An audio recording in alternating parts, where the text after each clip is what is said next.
guys, mag-harvest ako guys ng mga utan-utan. Pag may itinanim may aanihin. Silak, paano ba yan?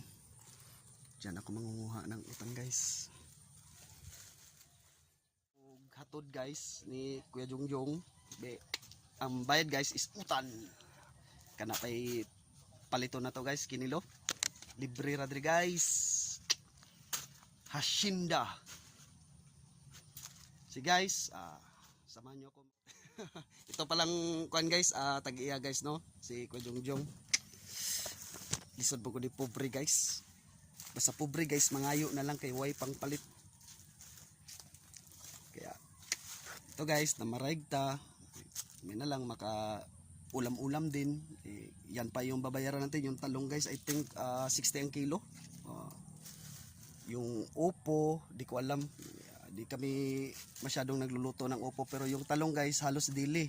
Kasi minsan nilalaga namin, nilalagyan ng itlog, at minsan ginigrilled namin. Kaya samahan nyo ako guys, libre lang.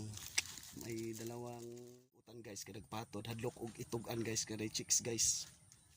Itugan guys, kita tagaan matag-utan libre.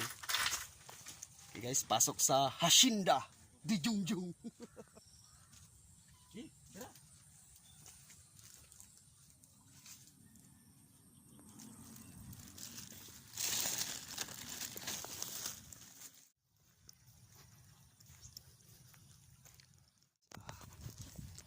Malawak na Hacienda guys. Pang isang buwan na sudan guys. Lapok na guys. Okay guys, ito na pala yung nakuha ko guys no. At nag-share din kami guys sa nagpahiram ng helmet guys, kasi di tayo makauutan guys kung walang nagpahiram ng helmet.